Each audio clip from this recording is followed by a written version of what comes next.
വിഹായസിലുയരുക വിടരുക ധന്യ പതാകെ ഉയരു ത്രിവർണ്ണ പതാകെ വിടരുക രമ്യ പതാകെ ഉയരുക വിടരുക വിലസുക സതതം നിർമ്മല നീലന ബസ്സിൽ ഈ രാജ്യത്തിൻ പാവന തീർത്തൊരു മോഹന പുണ്യ പതാകെ ഭാരത ഭൂവിൽ കീർത്തി ഉയർത്തുക ശാതുല ഭൂവിൽ നീണാൽ സത്യമഹിംസ ധർമ്മവുമോദി പാരിൽ വിലസുക സതതം സ്വാതന്ത്ര്യത്തിൻ മധുരമുയർത്തും അഭിമാനത്തിൽ ധ്വജമായി സൈന്ധവ ദ്രാവിഡ സംസ്കാരത്തിൻ വേദിയൊരുക്കിയ മണ്ണിൽ സ്വാതന്ത്ര്യത്തിൻ ഹർഷോന്മാദമായി പാറുക പാറുക വാനിൽ സുരഭില ശുഭ്ര വിഹായസിൽ ഉയരുക വിടരുക ധന്യ പതാകെ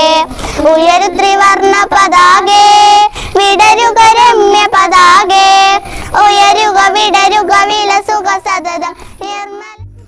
അധ്യാപകർ, PTA പ്രതിനിധികൾ, നമ്മുടെ നാട്ടുകാർ, ക്ലബ് അംഗങ്ങൾ എല്ലാവർക്കും നമ്മുടെ പുതിയ സ്വാതന്ത്ര്യ പുലരിയുടെ ആശംസകൾ നേരുകയാണ്.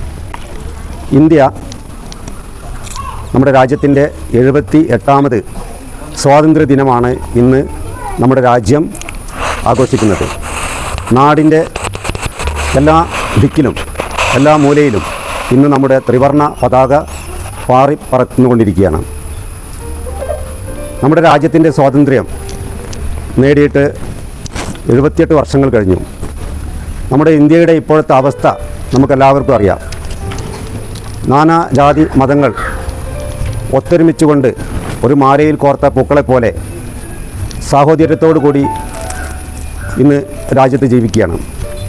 ആ ഒരു ഐക്യം തകർക്കാൻ പല ശക്തികളും ശ്രമിച്ചുകൊണ്ടിരിക്കുന്നുണ്ട് നമ്മുടെ രാജ്യത്തെ. അത് നമ്മുടെ കുട്ടികളായിട്ടുള്ള നിങ്ങൾ മനസ്സിലാക്കണം. രാജ്യത്തിൻ്റെ ഭാവി വാഗ്ദാനങ്ങളാണ് കുട്ടികളായിട്ടുള്ള നിങ്ങൾ. നമ്മുടെ ഓരോ കുട്ടികളും രാജ്യത്തിൻ്റെ രാജ്യസ്നേഹമുള്ളവരായിരിക്കണം. അതുപോലെ തന്നെ മറ്റുള്ളവരോട് സ്നേഹവും വാത്സല്യവും, അതേപോലെ നമ്മുടെ രക്ഷിതാക്കളെ സംരക്ഷിക്കുക, നാടിനെ സംരക്ഷിക്കുക, നാട്ടുകാരെ സംരക്ഷിക്കുക. ആ ഒരു ഉത്തമ പൗരന്മാരായി വളരാനുള്ള ആ ഒരു ദൃഢപ്രതിജ്ഞ നമ്മൾ ഓരോരുത്തരും കൈക്കൊള്ളേണ്ടതാണ്. നമ്മുടെ രാജ്യത്തിന് വേണ്ടി, സ്വാതന്ത്ര്യം കിട്ടുന്നതിന് വേണ്ടി ജീവൻ ബലി കഴിപ്പിച്ച ആയിരക്കണക്കിന് ധീരദേശാഭിമാനികളെ നമുക്കറിയാം. നിങ്ങൾ പഠിക്കുന്നുണ്ട് പല ധീര ജവാന്മാരെയും, അതേപോലെ തന്നെ സ്വാതന്ത്ര്യ സമര സേനാനികളെയും എല്ലാം, അല്ലേ?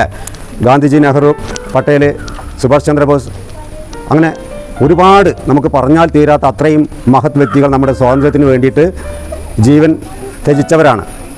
ആ ഒരു നമുക്കിപ്പോൾ സ്വാതന്ത്ര്യത്തിൻ്റെ ആ ഒരു യാതന നമുക്ക് അനുഭവമില്ല. കാരണം നമുക്ക് അനുഭവിക്കുമ്പോഴാണ് നമുക്ക് എന്ത് ചെയ്യാൻ പറ്റുള്ളൂ, അത് അത്രത്തോളം ഉണ്ട് എന്നുള്ളത് മനസ്സിലാക്കാൻ പറ്റുള്ളൂ. നിങ്ങൾ ഒരു കാര്യം ആലോചിച്ച് നോക്കൂ. നിങ്ങളുടെ രക്ഷിതാക്കൾ നിങ്ങളൊരു റൂമിലിട്ട് പൂട്ടുകയാണ്. രാവിലെ തൊട്ട് വൈകുന്നേരം വരെ നിങ്ങളൊരു മുറിയിലിട്ട് പൂട്ടിയാൽ നിങ്ങൾക്ക് എന്ത് തോന്നും? അവിടുന്ന് എങ്ങനെയെങ്കിലും രക്ഷപ്പെട്ട് പുറത്ത് ചാടാൻ തോന്നില്ലേ? ആ മുറിയിൽ നിന്നൊരു സ്വാതന്ത്ര്യം നമ്മൾ ആഗ്രഹിക്കുന്നുണ്ട്, അല്ലേ? നമുക്ക് അതേപോലെ നമ്മുടെ രാജ്യം അടിച്ചമർത്തപ്പെട്ട് ബ്രിട്ടീഷുകാർ നമ്മുടെ രാജ്യത്തെ ഒന്നടങ്കം അടിമത്തത്തിലാക്കി പുറത്തേക്കിറങ്ങാനും നമുക്കിഷ്ടം പോലെ സഞ്ചരിക്കാനും ഒന്നും അവകാശമില്ലാത്ത ഒരു കാലത്ത് നമ്മുടെ ഈ സ്വാതന്ത്ര്യത്തിന് വേണ്ടിയിട്ട് ജീവൻ ബലി കഴിപ്പിച്ച ഒട്ടനേകം മഹത് വ്യക്തികൾ നമ്മൾ ഇന്ന് സ്മരണ പുതുക്കുകയാണ്. അവരുടെ നമ്മുടെ പുഷ്പാഞ്ജലികൾ നേരെയാണ്. അപ്പോൾ രാജ്യത്തിൻ്റെ സുരക്ഷ ഇനി നിങ്ങളുടെ കൈകളിലാണ്. ഞാൻ കൂടുതലൊന്നും സംസാരിക്കുന്നില്ല. ഈ ഒരവസരത്തിൽ എല്ലാവർക്കും ഇന്ത്യയുടെ 78ാമത് സ്വാതന്ത്ര്യ ദിന ആശംസകൾ നേർന്നുകൊണ്ട് നിർത്തുന്നു. നന്ദി, നമസ്കാരം.